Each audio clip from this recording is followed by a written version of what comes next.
환경부가 활성탄지가 설치된 전국 정수장 49곳을 점검한 결과 7곳에서 유충이 발견됐습니다. 전국의 일반 정수처리장 435곳은 이번 주에 긴급 전수조사가 진행됩니다.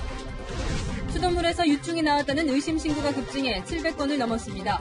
유충이 나왔던 인천 지역 정수장에선 날벌레와 나방사체가 다량 발견되는 등 관리 부실 정황이 드러났습니다.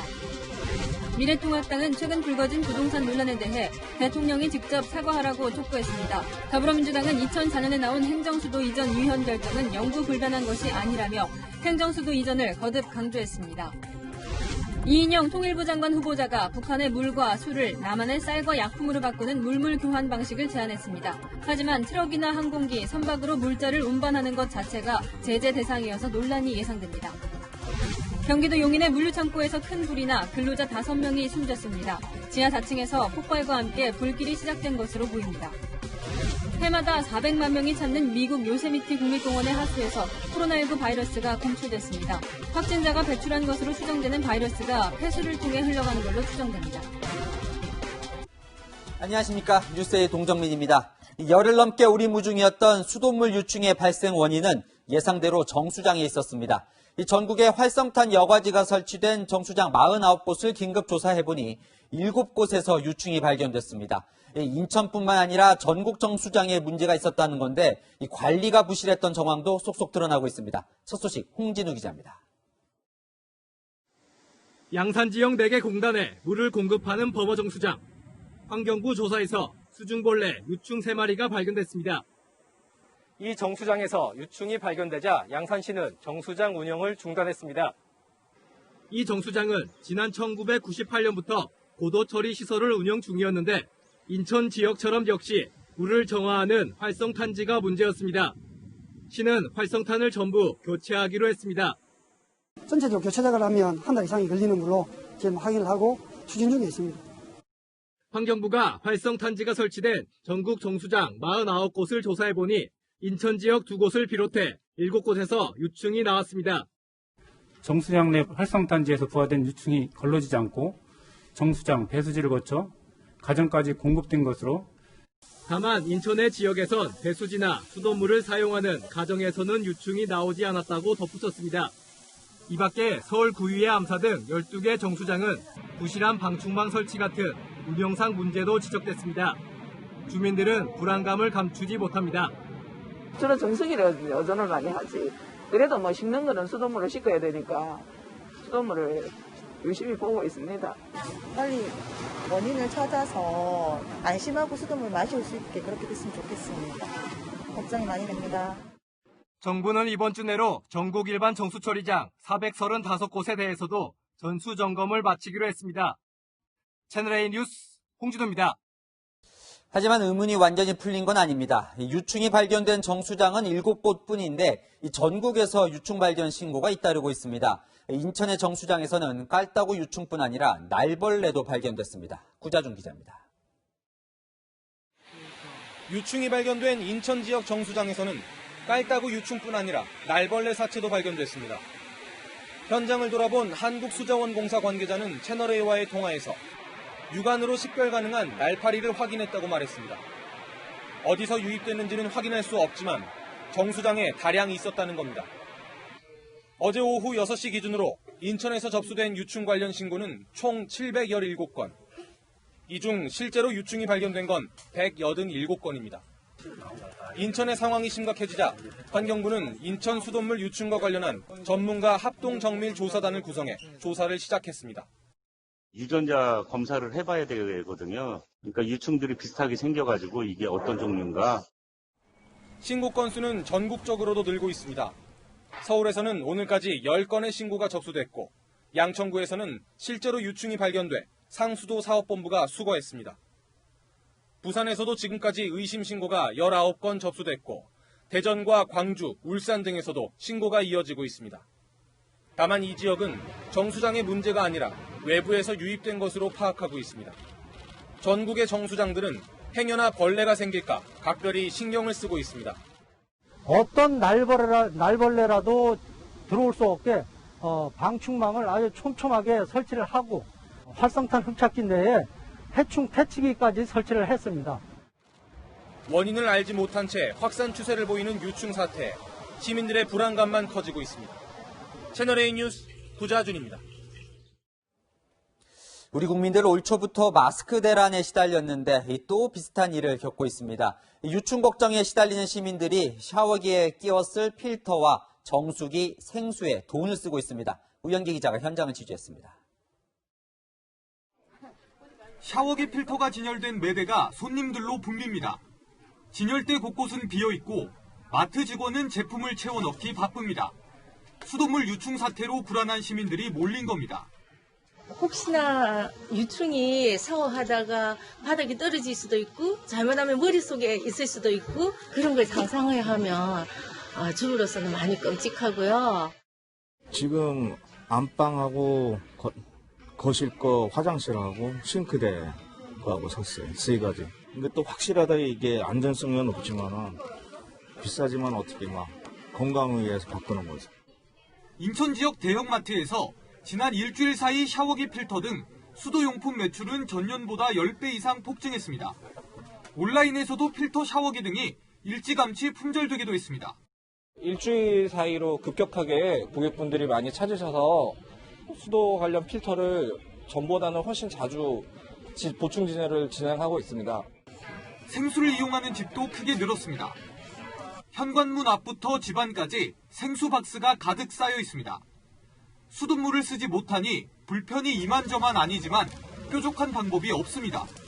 생수로만 전부 다 목욕하고 머리 감고 밥 해먹고 쌀 씻고 다 하니까 이거 불편해서 어떻게 살 수가 없어요. 수돗물을 식수로 정화하는 정수기를 두고 소비자들의 문의도 쇄도하고 있습니다. 정수기가 그 해당 물질을 거를 수 있는지에 대한 문의가 들어오고 있어요. 유충 같은 경우는 부분은 거를 수 있다고 저희가 안내를 드리면서 수돗물 유충 사태가 좀처럼 진정되지 않으면서 주민들의 불편은 한동안 계속될 전망입니다. 채널A 뉴스 우현기입니다. 전국적으로 수돗물에 벌레가 나오는데 열흘 넘게 원인을 몰라서 답답했었는데요. 오늘 단서는 나왔습니다. 이제 걱정을 안 해도 되는지 사회부 조영민 기자와 궁금증 풀어보겠습니다. 자, 이제 원인은 알았다. 이렇게 봐도 되는 겁니까? 일단 이 구체적인 원인은 파악 중이라고 말하는 게 좀 맞을 것 같습니다. 다만 이 유충이 발견된 곳들의 유의미한 공통점을 발견했다. 이렇게 말하면 좀 정확할 것 같습니다. 수도꼭지를 틀면요, 집에서 물이 나오기까지 이렇게 이 6단계 정도를 거치게 됩니다. 다만 미세한 유해 물질이나 또는 냄새 때문에 좀 더 고도의 정수 처리 과정이 필요할 경우가 있죠. 이럴 경우 이렇게 오존과 활성탄을 이용한 정수 절차가 더해집니다. 오늘 발표한 7곳 모두 여기 활성탄을 이용하는 이 정수장에서 유충이 발견됐습니다. 활성탄 여과지, 줄여서 활성탄지라고도 말하는데 수출 활용에 물을 정화하는 거대한 통이다. 이렇게 이해하시면 좀 편할 것 같습니다. 여러 단계 가운데 이렇게 활성탄을 이용하는 곳에서 공통적으로 유충이 나왔으니까 이 활성탄지의 문제가 무엇인지를 짚어보면 좀 더 원인이 나올 것 같습니다. 자, 저 활성탄. 그런데 왜 저기서 유충이 많이 나오는 겁니까? 이 활성탄지 가장 눈에 띄는 건요, 바로 이 세척 시기의 차이입니다. 모래 등을 이용한 일반 정수 과정 같은 경우는 3일에서 4일 정도에 한 번 이렇게 정수장을 세척하게 되는데, 반면 이 활성탄지의 경우는 이 한 달에 2번에서 3번 정도 세척을 하는 주기를 갖습니다. 이 단순히 물을 걸러내는 방식이 아니라 활성탄이 미세한 냄새나 유해 물질을 흡착하는 방식을 이용하다 보니까 발생하는 차이인데요. 이런 긴 세척 주기가 결국 이 유충이 생기기 쉬운 구조란 얘기입니다. 그렇군요. 그럼 이제 이 활성탄만 잘 막으면 이 추가로 유충이 발견될 가능성은 없다 이렇게 봐도 될까요? 일단 오늘 발표한 이 정수 과정에 활성탄을 이용하는 고도 처리 정수장의 한한 얘기입니다. 일반 정수 처리장에 대한 이 유충 발견 등은 아직 점검이 진행되고 있고요. 그 수가 무려 435곳입니다. 네. 앞서 유충이 나온 곳들의 공통점이 활성탄지라고 말씀드렸잖아요. 물론 이 남은 400여 곳 같은 경우는 이 활성탄을 이용한 장소는 없으니까 유충 발견 가능성은 낮다는 게 이 환경부 설명입니다. 그래도 궁금증이 안 풀리는 게 있습니다. 이 활성탄이라는 장치가 언제 도입이 된 걸까요? 예전에는 수돗물에서 벌레가 나왔다는 얘기를 들어본 적이 없는 것 같은데요. 그런데 생각보다 좀 오래전부터 이용했던 겁니다. 활성탄을 이용한 이 고도 처리 정수장이 처음 도입된 시기가요. 1986년부터입니다. 무려 34년이나 됐죠. 다만 이 정수장 유충이 가정집까지 흘러 들어간 사례는 이번이 처음이라고 합니다. 그러게요. 이번에 유충이 발견된 이 7곳을 잠시 좀 정리해 봤는데요. 이 5곳은 정수장에서만 유충이 발견됐습니다. 하지만 유일하게 이 인천의 2곳은 가정집까지 유충이 흘러 들어간 정황이 확인됐습니다.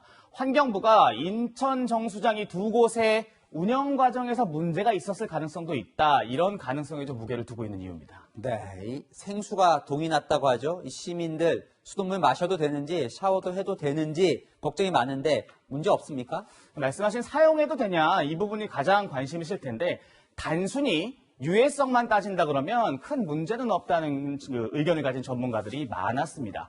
유충 단계에서의 유해성은 아직 확인된 사실이 없고 또 깔따구 유충이 기생충은 아니기 때문에 모르고 마신다 해도 탈은 없을 거라는 거죠. 씻기 위해 피부에 닿아도 마찬가지라는 겁니다. 하지만 이번 수돗물 유충 사태의 본질을 꼬집는 전문가 지적은 명확했습니다.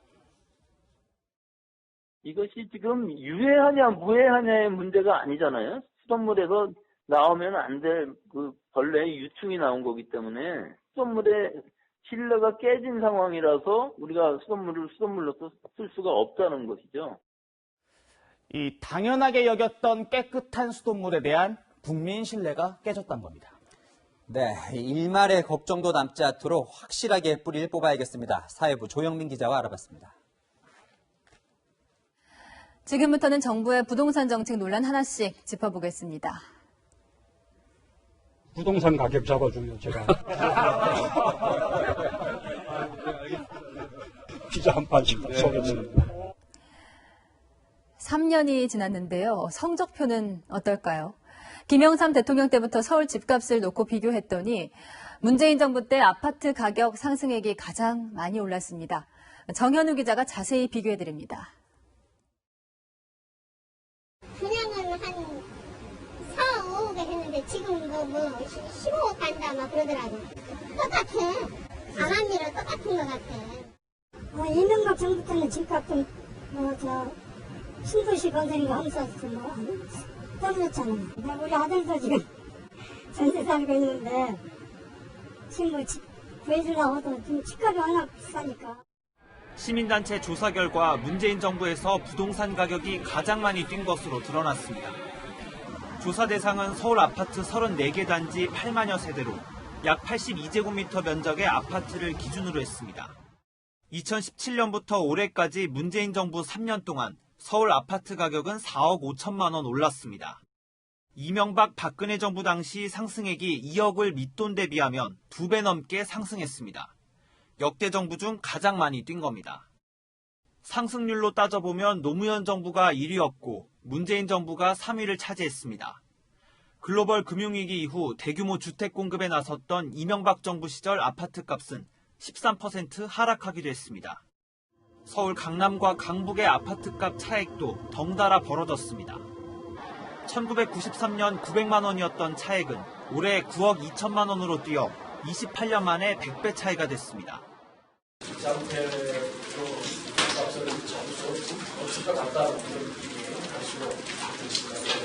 정부가 일방적으로 정책을 발표한다고 따라가는 시간이 지났습니다. 문재인 대통령이 부동산 문제 해결을 공언한 만큼 땜질식 처방이 아니라 근본적인 대책을 내놓으란 지적입니다. 채널A 뉴스 정현우입니다. 집값 따라 전셋값도 천정부지 오릅니다. 집을 살 형편이 안 되는 젊은이들에게는 생존이 걸린 문제죠. 여당에서는 지방자치단체가 전셋값을 정하는 법안을 냈는데 글쎄요. 실효성이 있을지 의문입니다. 조현선 기자가 따져봤습니다. 6억 원의 전세를 살아온 한 40대 직장인은 11월 계약 만료를 앞두고 걱정이 큽니다. 갭 투자자인 집주인이 반전세로 돌리면서 보증금 3억 5천만 원에 월세 120만 원을 내라고 요구했기 때문입니다. 전세는 그냥 아닌 것 같았고 반전세로 돌린다고 많이 부담스럽죠. 매월 나가는 돈들이 다 정해져 있는데 갑자기 현금으로 더 빠져나가야 되면 월세 부담에 결국 이사하기로 결정했습니다. 이런 무분별한 임대료 상승을 막겠다며 더불어민주당 윤호중 의원은 최근 표준 임대료를 도입하는 법안을 발의했습니다. 이 법안의 핵심은 전셋값이나 월세금을 시장과 도지사가 정하는 표준 임대료에 맞춰야 한다는 건데요. 이 계약 기간도 기존 2년보다 긴 최대 6년까지 가능하도록 했습니다. 그러면 집주인들이 전월세를 주변보다 많이 올리기 어려울 것이라는 주장입니다. 과연 실효성은 있을까? 전문가들은 세입자를 보호하겠다는 취지는 좋지만 재산권 침해가 우려된다고 비판했습니다.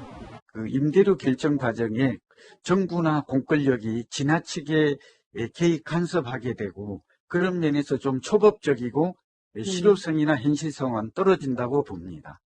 윤호중 의원은 모든 전월세를 국가가 결정하는 것이 아니라 집주인과 세입자 간 분쟁이 벌어졌을 때 조정을 위한 가이드라인으로 활용할 것이라고 설명했습니다. 채널A 뉴스 조현선입니다. 대통령이 직접 나서서 그린벨트 해제 논란에 종지부를 찍었지만 후폭풍이 거셉니다. 이 정치적 후폭풍부터 살펴봅니다. 이 통합당은 혼란을 자초한 김현미 국토부 장관을 비롯한 경제팀 경질과 대통령 사과를 요구했습니다. 안보경 기자입니다. 주호영 미래통합당 원내대표는 문재인 정부의 아집이 부동산 대책 실패를 가져왔다고 지적했습니다. 무엇이 잘못되었는지조차 모르고 있는 김현미 장관과 경제팀을 조속히 경질하고 대통령이 직접 국민들에게 사과해야 하지 않겠습니까? 최근 그린벨트 해제에 대한 정부 여당의 오락가락 행보에 책임론을 제기하고 나선 겁니다. 홍남기 경제부총리는 그린벨트 문제를 점검할 가능성을 열어두고 있다고 밝혀 논란에 불을 지폈습니다. 이후 그린벨트 해제 관련 언급은 정부 곳곳에서 나왔습니다.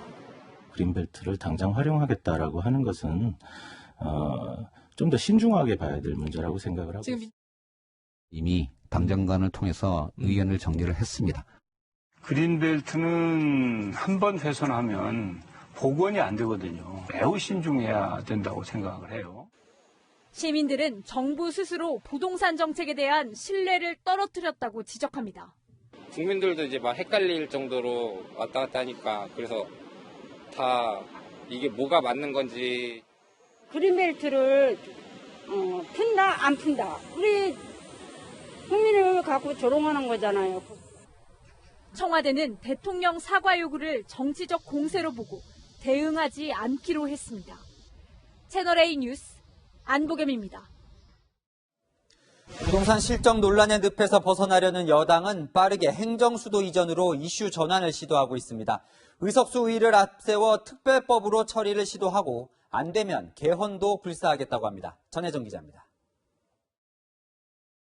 더불어민주당이 행정수도 이전을 다시 밀어붙이기 시작했습니다. 2004년 위헌 판결을 받은 만큼 이를 피해가는 방안부터 추진합니다. 우선 176석을 활용해 행정수도 이전과 관련한 특별법 제정에 나섭니다. 대학도 또 대기업 본사도 지방으로 이전하는 그런 획기적인 조치를 취하지 않고서는 이 서울에 수도권에 집중된 이 문제를 해소하기 어렵다는 차원에서 법안을 준비하고 있고요. 2004년 위헌 판결 당시 국론 분열 우려를 위헌 근거 중 하나로 든 만큼 여야 합의 처리를 시도하겠다는 겁니다. 이를 위해 행정수도 이전 논의를 위한 국회 특별위원회 구성을 야당에 제안했습니다. 행정수도 완성에 대한 사회적 논의를 본격적으로 추진하기 위해 국회에 행정수도 완성 특위를 구성할 것을 정치권과 시민사회에 정식으로 제안합니다. 세월이 많이 지난 만큼 여당의 특별법에 대한 헌재의 위헌 여부 판단도 달라졌을 거라 기대하고 있습니다. 16년이 지났기 때문에 여야가 합의해서 추진한다면 헌재도 다른 판단을 할 가능성이 있다라고 보고 있고요. 그래도 안 될 경우 개헌까지 해보겠다는 구상입니다. 하지만 미래통합당과 정의당은 민주당의 행정수도 이전 제안이 부동산으로 불리해진 국면을 전환하기 위한 것이라며 평가절하했습니다. 이미 헌재에서 위헌 결정이 난 사안을 마치 대세처럼 몰아붙입니다. 특별법이나 개헌 모두 통합당이 반대하는 만큼 처리될 가능성은 높지 않습니다. 그래서 민주당의 요구를 두고 정치적 수사에 불과하다는 지적이 나옵니다. 채널A 뉴스 전혜정입니다. 세종시는 올해 들어 아파트 매매가가 20% 이상 오른 상승률이 전국 최고인 지역입니다. 이 청와대와 국회까지 세종시로 옮겨온다면 이 부동산 시장에는 큰 호재겠지요. 아니나 다를까 현장을 취재해보니 벌써 들썩이고 있었습니다. 김태형 기자입니다.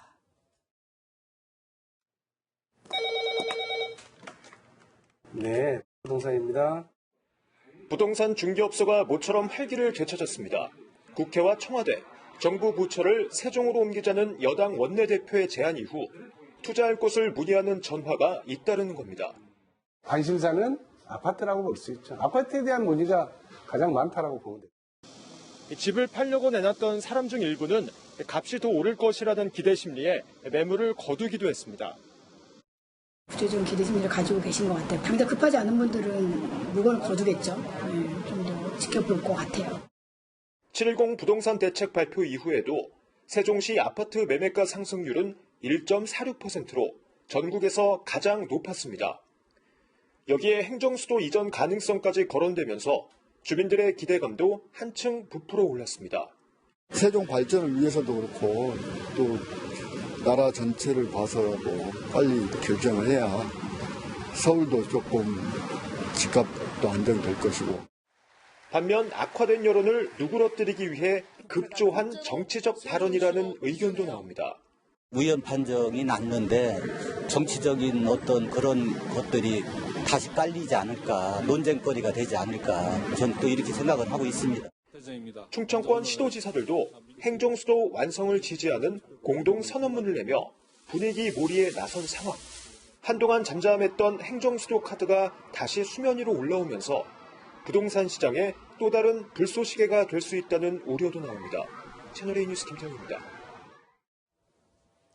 정부는 그린벨트 해제를 포기하면서 대안으로 서울 태릉 골프장을 개발하겠다고 했습니다. 이 군 입장에서는 50년 넘게 사용해오던 부지를 내놓은 셈이죠.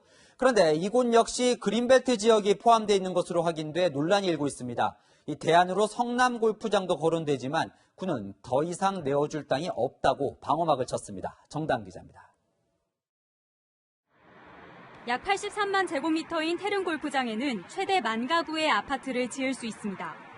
육사 부지까지 포함할 경우 2만 가구, 이미 신도시급이 됩니다. 하지만 태릉 골프장은 육사 부지와 함께 불암산 자락을 따라 그린벨트로 묶여 있습니다. 정작 강남은 녹지를 지키고 애꿎은 강북만 난개발한다는 지적이 나오는 이유입니다. 또 다른 아파트 공급지로 거론되는 미래 신도시 미군 전용 성남 골프장입니다. 2년 전 평택으로 미군이 옮겨가면서 지금은 문이 굳게 닫혀 있고 잡초만 무성하게 자란 채 방치돼 있습니다. 성남 골프장 면적은 약 90만 제곱미터로 태릉 골프장과 비슷한 규모입니다. 하지만 아직은 미군 소유로 올 연말 반환이 이뤄집니다. 소유권이 넘어오더라도 자연 녹지 지역으로 분류돼 있어 현재는 5층 이상 높이의 건축이 어렵습니다. 국방부 관계자는 탈탈 털어도 더 이상 내줄 땅이 없다고 주장합니다. 군은 이미 이달 초 남태령 군 관사와 노량진 수방사 헌병대 부지, 위례 창곡동 부지 등 3곳을 신혼부부 타운으로 내놓은 바 있습니다. 남태령 보급품 부대와 0.4격장 정도가 개발 가능한 자투리 땅으로 거론되지만 규모가 크지 않습니다. 생성낸다고 뭐 그거 하는 거지. 전체적으로 근본적으로 집값 잡기 위해서 전체적인 제도를 전체적으로 다 보고 해야 되는데 간단하게도 웃을 일이에요. 정부가 군까지 동원해 주택 공급에 나섰지만 태릉 주변 집값이 들썩이는 등 벌써부터 부작용이 나타나고 있습니다. 채널A 뉴스 정다은입니다. 이렇게 그린벨트를 해제한다 안 한다 오락가락하다 결국 없던 일이 됐습니다. 그 사이 실제 그린벨트에 털을 잡고 살던 주민들은 원치 않는 홍역을 치렀습니다. 정부의 말 한마디에 몇 번이나 마음을 졸여야 했던 사람들을 제가 만나봤습니다.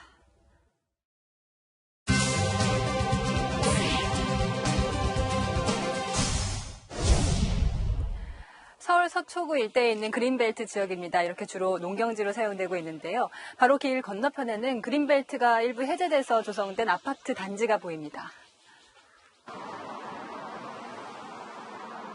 길 건너가봐 평당 4천만 원 가요.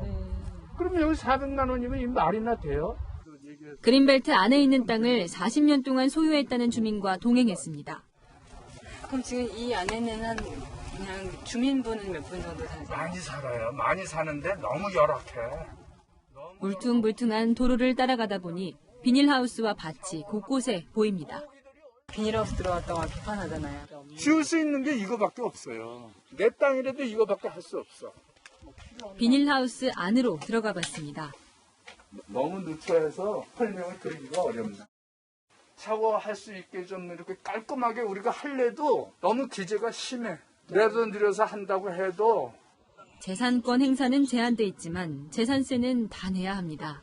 재산세 얼마나 비싼지 아세요, 여기? 나 소득은 없는데 농사 짓고 하는 거 가지고는 뭐 택도 없고 뭐. 갖고 있는 것도 파는 것도 고민입니다. 여지껏 40년을 기다렸는데 지금 팔기는 힘들잖아. 양도소득세를 또 많이 내야 되는데. 허름한 비닐하우스에 새 들어있는 서민도 많습니다. 선생님은 댁이 여기세요? 네, 이것도 먹고 자고 농사 짓는 거지. 한 30년 하는 거지. 몇 년 정도 사셨어요? 내국동 들어온 지는 벌써 한 50년 되고 본토인들은 땅 가진 사람 몇 없어요. 이런 분들은 개발 소식이 달갑지 않습니다. 남의 땅 얻어가지고 농사하는데 개발되는 건 뭐 우리는 별로예요. 객기로 이제 쫓겨나는 거죠. 정부 발표가 오락가락하는 사이 주민들은 홍역만 치렀습니다. 이게 외지 사람들이 이렇게 오고 그래요? 여기 땅이 나오기가 바빠요. 선생님 댁 와서도 많이 물어봐요? 그럼요. 주민들은 그린벨트가 부동산 대책의 임시 방편으로 더 이상 악용되지 않길 바랍니다. 40년 동안 그린벨트를 하네. 부담보다 할 수 있는 법이 참 필요해요. 여인선이 간다 였습니다. 네. 박원순 전 시장 성추행 의혹 수사 속보로 넘어갑니다. 박 전 시장에게 실수한 것 있으시냐며 사건 관련 내용을 가장 먼저 알린 핵심 인물 임순영 젠더특보가 어젯밤 갑자기 경찰에 출석했습니다. 임 특보가 누구로부터 사건을 알았냐가 중요한데 조사 상황은 박건영 기자가 취재했습니다. 5시간 반 동안 조사를 받은 임순영 전 서울시 젠더특보가 경찰서를 빠져나옵니다. 쏟아지는 취재진의 질문에는 침묵했습니다. 불미스러운 일 관련해서 언제 어디서 누구한테 들으셨는지 말씀해 주실 수 있을까요? 조사는 박 전 시장의 사망 경위를 밝히는 데 집중됐습니다. 그런데 채널A 취재 결과 박 전 시장의 성추행 의혹을 임 특보가 알게 된 경위도 일부 파악한 것으로 알려졌습니다. 임 특보는 경찰을 통해 들은 건 아니다라고 진술한 것으로 전해졌습니다. 임 특보가 박 전 시장에게 불미스러운 일을 언급한 건 피해자가 고소장을 접수하기 1시간 전인 지난 8일 오후 3시쯤. 앞서 오후 2시 28분쯤 피해자 측 변호사가 서울경찰청 수사팀장에게 전화를 걸어 고소 계획을 알립니다. 서울시 고위 공무원이 연루된 사건을 수사해달라고 하자 팀장은 접수를 안내한 뒤 1시간이 지나 다시 통화를 합니다. 진짜 고소할 거냐? 언제 오느냐고 묻자 피해자 측 변호사는 마음을 정하고 이미 출발했다고 말했습니다. 피해자 측과 수사팀장이 고소와 관련한 통화를 나누는 사이에 임 특보가 박 전 시장을 찾은 셈입니다. 수사팀장은 임 특보와는 전혀 모르는 사이라고 선을 그었습니다. 또 고소장 접수 전까지 박 전 시장이 피고소인이라는 사실도 언급되지 않았다고 밝혔습니다. 임 특보와 수사팀장은 선을 긋고 있지만 서울시와 경찰 내부의 다른 경로로 새어나갔을 가능성은 여전히 남아 있습니다. 채널A 뉴스 박관영입니다. 박 전 시장이 숨진 뒤 성추행 고소장 형태의 글이 돌면서 피해자가 2차 피해를 입게 됐죠. 이 글을 최초 유포한 온라인 게시판이 특정됐습니다. 경찰이 서버를 압수수색했습니다. 이어서 이지훈 기자입니다. 박원순 전 서울시장 전담 수사 TF가 피해자에 대한 2차 가해 수사에 속도를 내고 있습니다. 경찰은 피해자의 고소장이라며 떠돌아다닌 정체불명의 글이 최초로 게시된 온라인 게시판 서버를 압수수색했습니다. 경찰 관계자는 유포된 글이 진짜인지 위조된 것인지와 무관하게 유포 자체만으로도 처벌 대상이라고 설명했습니다. 서울시 관계자들의 성추행 방조 의혹에 대한 수사도 진행 중입니다. 경찰은 어제 피해자를 다시 조사한 데 이어 서울시 관계자들의 사무실과 통신기기를 압수수색하는 방안도 고려하고 있습니다. 경찰 수사와는 대조적으로 서울시의 자체 합동조사단은 일주일째 구성조차 못하고 있습니다. 서울시는 셀프 면죄부 논란을 의식해 조사단 전원을 외부 인사로 꾸리기로 하고 피해자 지원단체를 포함한 7개 단체에 조사위원 추천을 요청했습니다. 하지만 지금까지 참여하겠다고 밝힌 단체는 한 곳도 없습니다. 서울시에서 주관하는 것 자체가 적합하지는 않지 않느냐. 1차적인 경찰 수사가 우선적으로. 조사위원 추천 시한은 내일 오후 6시까지입니다. 사실상 조사단 구성이 어려워졌다는 분석이 나오지만 서울시는 모든 기관이 참여할 것을 기대한다는 원론적인 입장만 되풀이하고 있습니다. 채널A 뉴스 이지훈입니다. 어떤 의미의 웃음이었을까요? 추미애 법무부 장관이 국회 본회의에서 본인의 탄핵 소추안이 접수됐다는 보고를 듣고 미소를 짓는 모습이 카메라에 포착됐습니다. 이 본회의장에서 윤석열 검찰총장의 배우자와 장모 관련 자료를 읽는 모습도 노출됐습니다. 김윤수 기자입니다. 의사국장으로부터 보고가 있겠습니다. 주호영, 권은희 의원 등 110인으로부터 법무부 장관 추미애 탄핵소추안이 발의되었습니다. 국회 본회의장 국무위원석에 앉아있던 추미애 법무부 장관은 자신의 탄핵소추안이 보고되자 활짝 웃었습니다. 사흘 뒤 추 장관 탄핵소추안이 국회에서 처리될 예정인데 민주당 의석수가 176석에 달해 의결 가능성은 낮습니다. 탄핵소추안은 재적의원 과반인 151명이 찬성해야 통과됩니다. 추 장관은 본회의가 끝난 뒤 자신의 SNS에 핍박의 주인공으로 저를 지목하며 오늘 탄핵소추가 발의됐다며 지금처럼 오로지 공정과 정의에만 집중하겠다고 적었습니다. 추 장관이 윤석열 검찰총장의 배우자 김건희 씨, 장모 최모 씨와 관련한 자료를 보는 모습도 카메라에 포착됐습니다. 자료에는 토지 매각 추진 및 대출금에 대한 연체 발생 등 윤 총장 일가가 연루된 사건에 대한 내용이 담겨 있었습니다.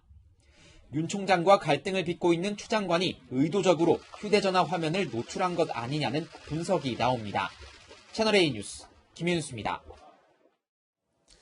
이인영 통일부 장관 후보자가 북한의 술과 우리의 쌀 약품을 물물 교환하자고 제안했습니다. 이 제재를 피해 지원하는 방법을 찾겠다는 건데 실현이 가능할지 유주은 기자가 짚어봤습니다.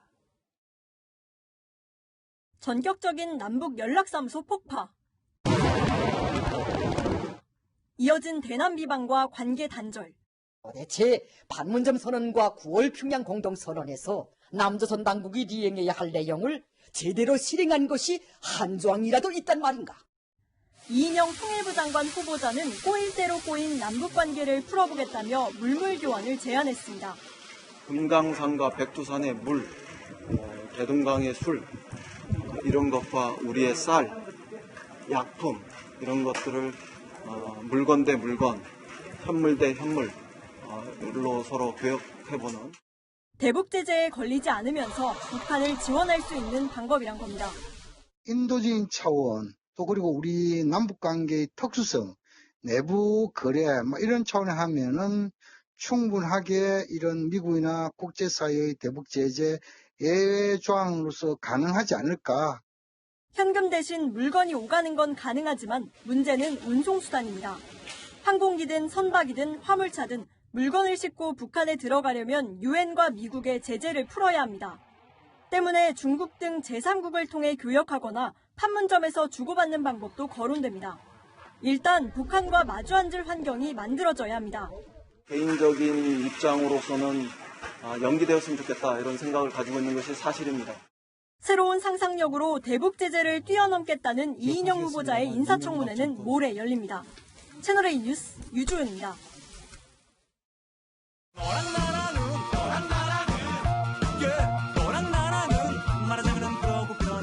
여랑야랑 시작합니다. 정치부 이동은 기자 나와 있습니다. 첫 번째 주제 보겠습니다. 자, 흑수저 경쟁. 네. 이재명 경기도지사는 이제 흑수저라는 게 많이 알려져 있는데요. 이낙연 의원도 흑수저인가요?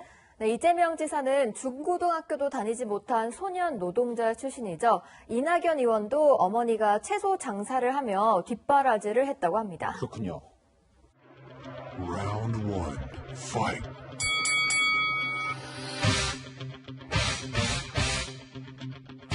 저도 가난한 농부의 칠남미종 장남으로 자랐습니다.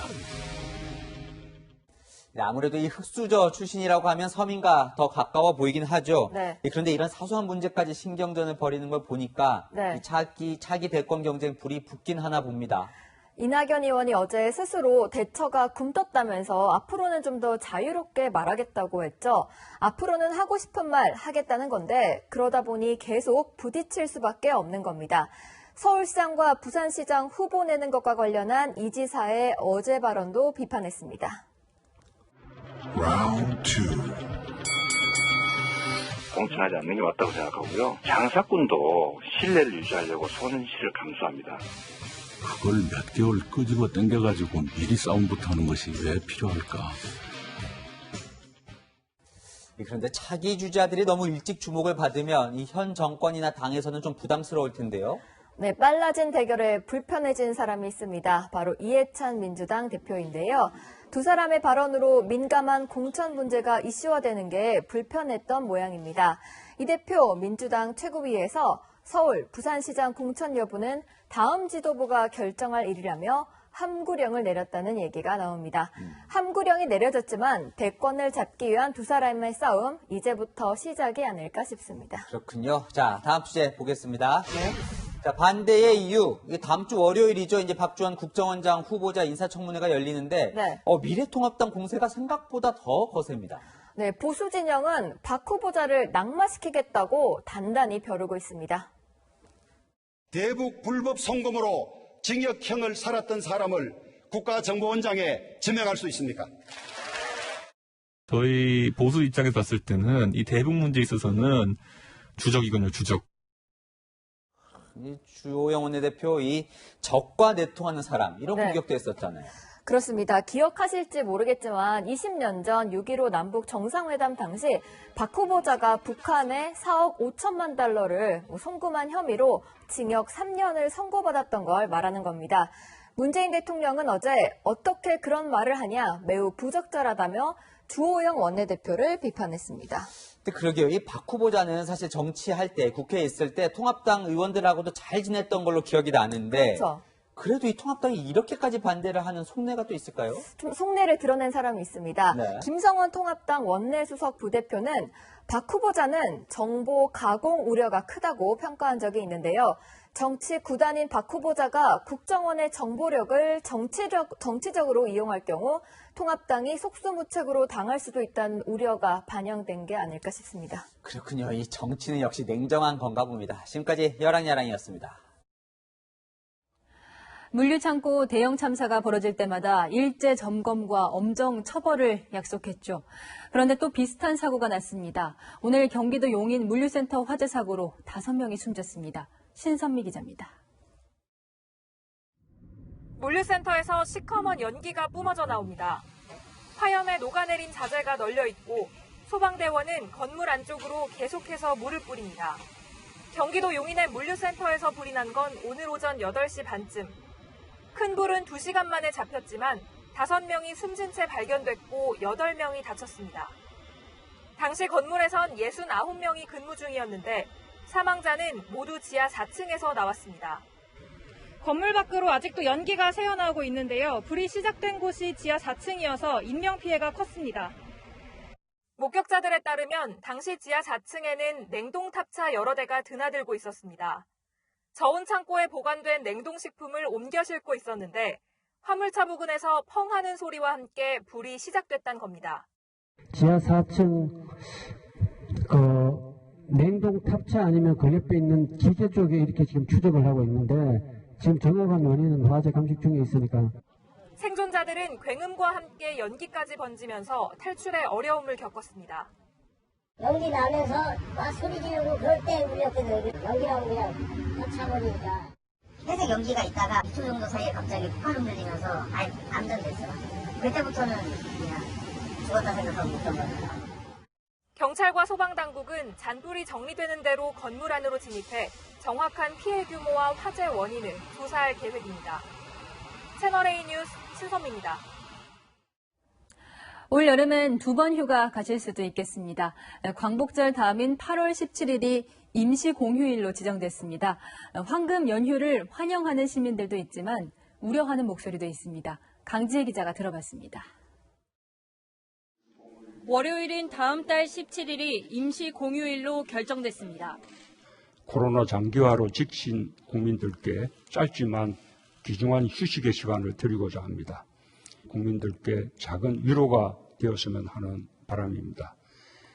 이에 따라 광복절인 토요일부터 사흘간 연휴가 생겼습니다. 정부는 코로나로 인해 해외여행이 어려운 상황에서 내수 진작 효과가 있을 것으로 기대하고 있습니다.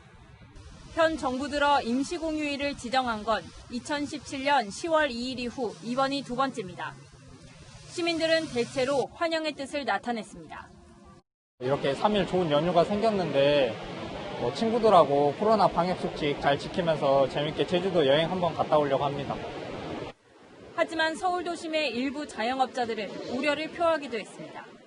굳이 안 쉬어도 될 걸 왜 시계 만들면서 점점 어려워지는 경제연구소들은 긍정적 전망을 내놨습니다. 현대경제연구원은 우리나라 인구 절반이 이번 임시공휴일에 쉰다고 가정했을 때 4조 2천억 원 규모의 생산을 유발하고 취업 유발 인원도 3만 6천 명에 달할 것으로 예상했습니다. 채널A 뉴스 강지혜입니다.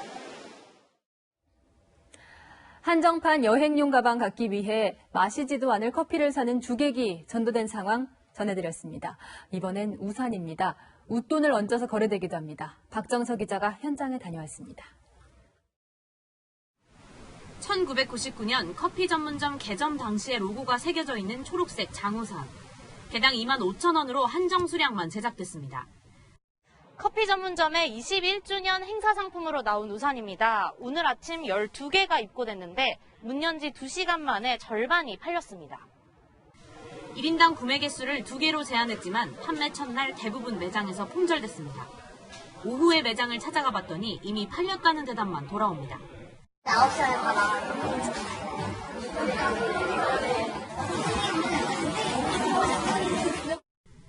SNS에는 어렵게 구매했다는 후기 글이 속속 올라왔습니다. 미처 구매하지 못한 소비자들은 아쉬워합니다. 커피 사러 온 김에 한번 살펴봤는데 이미 다 품절이고 없더라고요. 희소성도 있고 또 디자인 측면에서도 굉장히 매력적이어서 사고 싶은 마음이 컸습니다. 온라인에는 이미 많게는 웃돈을 얹어 되파는 상품들까지 등장했습니다. 다른 커피 전문 업체도 사은품 양산 판매에 들어갔습니다. 15,000원에 판매하는 양산이지만 매장에서 9,000원 이상 구매하면 55% 할인된 가격으로 살 수 있는 마케팅을 진행하는 겁니다. 소비자들의 그 자발적인 활동, 그 다음에 구존이나 입소문이나 또 SNS에 올린다든가 이런 식으로 해서 하나의 이슈가 됐을 때 그것이 소비자가 자발적으로 그 확산시키는 마케팅이다. 이렇게 볼 수가 있겠습니다. 여름철 소비자들의 입소문을 겨냥한 마케팅 경쟁이 더욱 치열해질 전망입니다. 채널A 뉴스 박정서입니다. 대부분 시민들이 코로나19 방역 수칙을 잘 지키고 있습니다. 하지만 한 사람의 방심이 그 지역 전체를 뒤집어 놓기도 했습니다. 자가격리 위반, 거짓 진술, 처벌이 가볍지 않습니다. 이다혜 기자가 설명해 드립니다. 거짓 진술로 감염 확산을 초래한 송파 60번 확진자를 감염법 예방법에 따라 오늘 광주경찰청에 고발 조치했고 이 확진자로 12명이 추가 감염되자 광주시는 구상권 청구를 검토하고 나섰습니다. 거짓 진술로 감염이 확산된 만큼 다른 확진자들의 치료비 등 2억 원가량을 물어내라는 겁니다. 지난 3월 해열제를 먹고 제주도를 여행했던 강남 유학생 모녀. 제주도는 1억 원대 손해배상 청구 소송을 진행 중입니다. 동선을 숨겼다가 7차 감염까지 불러일으킨 인천 학원 강사는 구속됐습니다. 이 자가격리 위반으로 고발됐다 지금까지 1심 판결이 나온 3건을 살펴봤습니다. 지난 4월 해외에서 귀국해 혼자 지내던 70대 남성.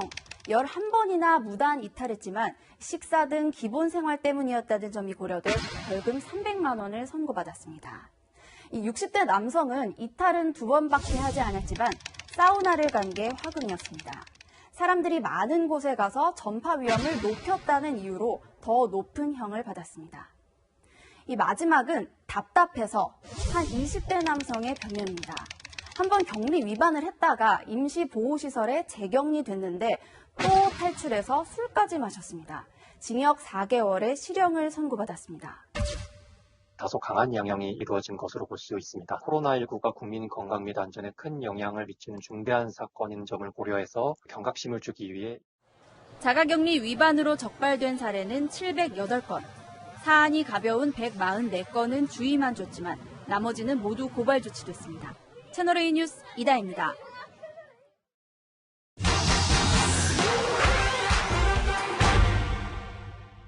매일 쓰는 마스크, 가뜩이나 더운데 자외선 차단제 꼭 발라야 하나 고민해보셨죠? 마스크 자외선 차단 얼마나 되는지 궁금하다는 분이 많은데요. 따져보겠습니다. 옷을 입은 곳은 잘 안 타는 것처럼 마스크를 쓰면 자외선 차단제 안 발라도 되지 않냐는 주장 있는데요. 옷감의 경우에는 재질이나 색깔 또 짜임 정도에 따라서 자외선 차단되는 건 맞습니다. UPF 지수라고 부르는데요. 15에서 24 정도면 자외선을 95% 차단한다고 보는데 흰 면 티셔츠의 경우 UPF 지수 7 정도입니다. 그렇다면 이 비슷한 섬유 재질인 마스크는 어떨까요? 직사광선이 내리쬐는 서울 광화문 광장입니다. 이 마스크 종류별로 자외선 차단 얼마나 될지 직접 측정해 보겠습니다. 광화문 광장 자외선 강도는 제곱센티미터당 약 900 마이크로와트. KF94 마스크 아래선 자외선 강도가 한 자릿수로 뚝 떨어집니다. 챙이 넓은 모자 아래서 쟀을 때와 비슷한 수준이었습니다.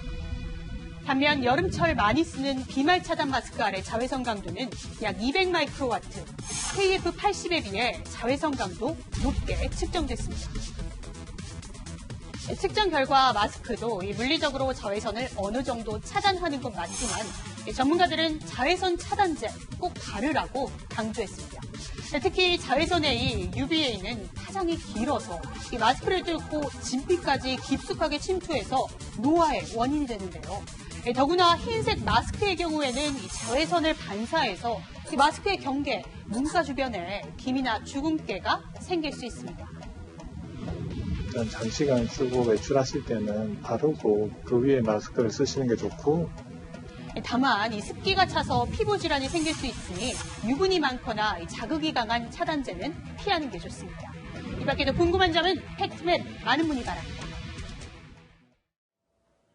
미국 국립공원의 하수에서 코로나19 바이러스가 검출돼 비상이 걸렸습니다. 이 물을 통해서도 감염이 된다면 이 여름철 계곡 물놀이는 문제가 없는 걸까요? 윤수민 특파원이 보도합니다. 매년 400만 명이 방문하는 미국 서부의 대표적 국립공원인 요세미티.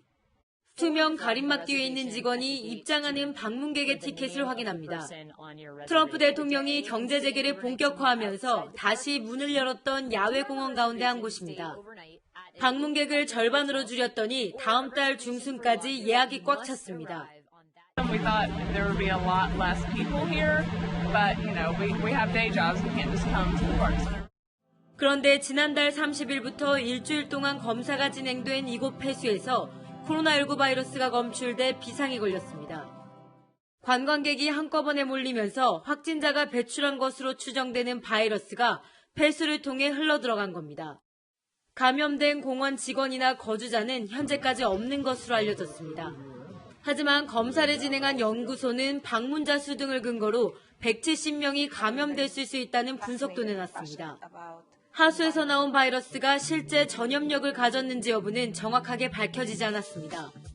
보통은 그렇게 살아있는 바이러스를 검출하는 것 같지는 않아요. 일단은 물로는 잘 전파 안 된다라고 알고 계시면 되는데. 세계에서 가장 많은 확진자가 발생한 미국에선 이제 400만 명 가까운 환자가 양성 판정을 받았습니다.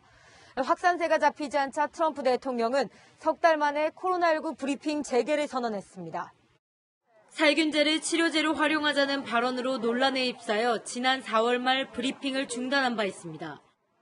또 마스크 착용이 애국이라는 글까지 SNS에 올린 트럼프 대통령에 대해 다급한 마음이 반영됐다는 분석이 나옵니다. 미국 캘리포니아에서 채널A 뉴스 윤수민입니다. 코로나19 사태 이후 심리적으로 시민들의 분노와 혐오가 커졌다는 분석이 많은데요. 미국에서도 증오 범죄가 잇따르고 있습니다. 여성 연방판사 가족에게 총격을 가한 용의자가 숨진 채 발견됐는데 이 판결에 앙심을 품은 변호사로 알려졌습니다. 한수아 기자입니다. 지난 2010년 오바마 대통령의 지명을 받아 라틴계 여성으로는 최초로 뉴저지주 연방판사로 임명된 에스더 살라스. 판사의 가족들이 택배 배달기사 복장으로 나타난 괴한에게 총격을 당해 숨지는 끔찍한 사건이 발생했습니다. 총격 당시 지하실에 있던 판사는 무사했지만 문을 열어준 아들이 숨지고 변호사인 남편은 중상을 입었습니다. We give our full support to Judge Salas and her husband at this most trying time. This is an unconscionable tragedy. 미 연방수사국은 페미니스트 반대자를 자처해온 변호사 로이덴 홀랜더를 유력 용의자로 지목했습니다. 사건 다음 날 용의자는 범행 현장에서 210km 떨어진 뉴욕주 자택에서 숨진 채 발견됐습니다. 홀랜더 변호사는 지난 2015년 남성에게만 병역 복무 의무를 부과한 규정에 반발해 소송을 냈는데 당시 주심이 살라스 판사였습니다. 홀랜더 변호사는 아버지로부터 버림받고 어머니 손에 자란 살라스 판사의 삶이 남성에 대한 비난을 의미한다고 저서를 통해 밝히기도 했습니다. 경찰은 홀랜더 변호사가 스스로 목숨을 끊은 것으로 보고 정확한 사건 경위를 조사하고 있습니다. 워싱턴 DC의 번화가에서는 무장한 남성 3명이 총기를 난사하는 사건이 벌어졌습니다. 총에 맞은 시민 9명이 병원으로 옮겨져 1명이 숨지고 2명은 중태입니다. Be outraged that in the daytime where people are frequenting our restaurants, frequenting our businesses, that there could be an attack on a DC street. 현지 언론은 이번 달에만 워싱턴에서 최소 23명이 강력 사건으로 숨졌고 뉴욕시에서는 상반기 600건 가까운 총격 사건이 발생했다며 코로나19 봉쇄령이 느슨해진 뒤 끔찍한 사건도 함께 늘어났다고 분석했습니다. 채널A 뉴스 한수아입니다. 우리 군 최초의 전용 군사위성이 오늘 새벽 성공적으로 발사됐습니다. 미국의 민간 우주업체 스페이스X가 발사했습니다. 우리나라 이제 세계 10번째 군사위성 보유국입니다. 정한희 기자입니다. 로켓 앞부분에 태극기가 선명하게 새겨져 있습니다. 3, 2, 1, 0. Ignition. Liftoff. 뿌연 연기와 함께 뜨거운 불길이 뿜어져 나오고 로켓이 하늘로 솟아오릅니다. Payload separation confirmed. 한국 최초 군 통신위성 아나시스 2호는 우주에서 첫 교신을 하며 발사 성공을 알렸습니다. 앞으로 2주간 중간 궤도를 변경해가며 고도 36,000km 한반도 상공 정지 궤도에 안착하는 게 목표입니다. 아나시스 2호는 지난 2014년 정부가 F-35 전투기를 살 때 제조사인 로키드 마틴이 함께 주기로 약속한 예정이고 제작은 유럽 항공기 제조업체인 에어버스가 맡았고 발사는 미국 전기차 업체 테슬라로 유명한 앨런 머스크의 스페이스X가 맡았습니다. 군은 그동안 민간 위성 무궁화 5호를 통신사 KT와 함께 썼지만 이제는 전용 위성으로 군 통신과 표적 정보를 3배 빠르게 처리할 수 있게 됐습니다. 기존에 있는 위성과 비교해서 데이터 전송 용량이나 그다음에 적의 재밍 공격 등의 우리 통신망을 안정적으로 유지하기 위해서 성능이 향상되었다고 보시면 됩니다. 이로써 우리도 세계 10번째 전용 군사위성 보유국이 됐지만 아직 갈 길이 멉니다. 하늘에서 지상을 손바닥 보듯 할 수 있는 정찰 위성은 2년 뒤에나 발사할 예정이기 때문입니다. 이미 중국은 30여 기의 군사위성을 띄워놨고 일본은 8기의 위성으로 북한을 정밀 감시하고 있습니다. 일본은 이미 그 우주 개발에 굉장히 집중적으로 투자를 해서 이미 2000년대 초반부터 발사를 했습니다. 우주 개발 분야에서는 거의 격차가 20년 이상 난다고 봐야 돼요. 동북아 우주 전쟁은 이제부터 시작입니다. 채널A 뉴스 정한입니다.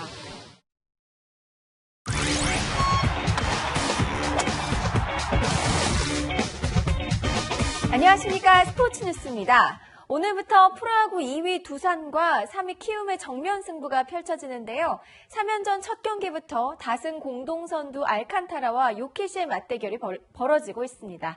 이민준 기자, 현장 소식 전해주시죠. 네, 잠실입니다. 두산의 알칸타라와 키움의 요키시가 먼저 10승고지를 밟기 위해 경기 초반부터 뜨거운 대결을 펼치고 있습니다. 알칸타라가 강속구로 삼진 행진을 선보이면 요키시는 맞춰 잡는 유인구로 호투를 이어가고 있습니다. 두 선수 모두 지난해부터 KBO 리그를 누비고 있지만 맞대결은 이번이 처음입니다. 다승 공동선두인 알칸타라는 9승 1패, 요키시는 9승 2패입니다. 2위 두산과 3위 키움의 승차는 단 한 경기. 3연전 첫 경기에서 벌어지는 양팀의 에이스 대결엔 1승 이상의 의미가 담겨 있습니다. 중요하죠. 화요일 첫 경기도 또 그래도 좀 순위가 그래도 2, 3위 이렇게 있고 그렇기 때문에 중요하다고요. 이 팀에서 최근에 제일 좋은 요키시 선수가 나와가지고요. 요키시 선수한테 좀 기대를 하고 있습니다. 조금 전 6회 말 두산 정수빈의 안타를 시작으로 팽팽했던 두 선수의 균형이 깨졌습니다. 현재 4대 0으로 두산이 앞서 나가고 있습니다. 지금까지 잠실에서 채널A 뉴스 이민준입니다. 스포츠 세상의 숨은 달인을 만나봅니다. 야구의 수비 훈련을 위해 공을 쳐주는 펑고 훈련이라는 말, 야구 팬이라면 친숙하실 텐데요. 날아오는 공을 이 펑고로 맞힐 만큼 달인의 경지에 오른 사람이 있습니다. 김유빈 기자가 취재했습니다. 진흙투성이가 된 채 공을 받아냅니다. 짧은 시간에 체력을 완전히 쏟아내는 지옥의 펑고 훈련. 야구 선수들이 가장 싫어하는 훈련 중 하나입니다. 하지만 때로는 펑고가 예술이 될 때도 있습니다. 해외 토픽감 기술을 구사하는 고수가 우리나라에도 있습니다. 야구공 한 박스를 순식간에 써버리는 집념. 학생들을 훈련시키다가 고수가 된 남원호 코치입니다. 작은 물병마저도 몇 번의 시행착오 끝에 결국 쓰러뜨리고 날아오는 공까지 맞춰버립니다. 저희는 아직 따라할 못 같습니다. 스윙폼을 배우고 시도해봤지만 가까운 목표물을 맞히는 것도 쉽지 않은데요. 맞았어. 한 통 다 썼습니다. 초보자와 고수의 차이는 집중력이었습니다.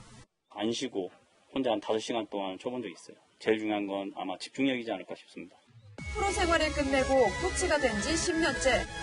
하다 보니까 열정이 좀 생기더라고요. 자부심이 있습니다. 네, 이 자부심 잃어버리지 않도록 계속 노력해야겠죠. 채널A 뉴스 김유빈입니다. 내일은 염소풀도 녹인다라는 속담이 있을 정도로 무더위가 심한 절기 바로 대서입니다. 하지만 내일은 경기 남부와 충청 이남 지역에 장맛비가 내리면서 일부 지역에서만 무더위가 계속되겠습니다. 장맛비는 오늘 저녁 남해안과 제주를 시작으로 내일 오전이면 경기 남부와 충청 이남 지역으로 확대되겠고요. 특히 남부 지역으로는 돌풍과 벼락을 동반한 세찬 비가 집중되겠습니다. 내일 남해안과 지리산 부근 많은 곳에는 150mm 이상이 쏟아지겠고요. 전남과 경남은 최고 100mm, 충북과 경북, 전북 지역으로는 20에서 60mm의 많은 비가 예상되고요. 이 비는 목요일 밤에 전국으로 확대돼서 금요일까지 이어질 전망입니다. 내일 한낮에는 서울이 30도, 춘천이 32도까지 올라서 비가 오지 않는 일부 중북부 지역은 찜통더위가 기승을 부리겠습니다. 다음 주 전국의 장맛비가 또 한 차례 지나고요. 다음 주 후반부터는 점차 장마가 끝날 걸로 기상청은 전망하고 있습니다. 날씨였습니다. 600년 수도 서울의 동서남북을 지키는 사대문. 이름마다 이렇게 하나씩 인이예지. 어질고 의롭고 예의를 지키고 지혜롭길 바라는 뜻이 담겼다는 사실 알고 계셨나요? 우리 수도가 그만큼 품격 있는 도시가 되길 바라는 마음이었겠죠. 하지만 이제 서울은 부동산 집값 논란에 얼룩져 집을 가진 사람도 못 가진 사람도 불만인 도시가 되고 있습니다. 이런 서울 집값을 잡기 위해 골머리를 싸매던 여당이 갑자기 행정수도 이전을 들고 나왔습니다. 물론 위헌 판결이 났어도 시대 환경이 바뀌면 또 논의할 수 있지요. 하지만 부동산 정책의 일환으로 접근할 일은 아닙니다. 나라의 근간을 뒤흔들 초대형 이슈, 그저 여론 떠보는 간보기식으로 제안한 거라면 빨리 접길 바랍니다. 내일도 뉴스입니다.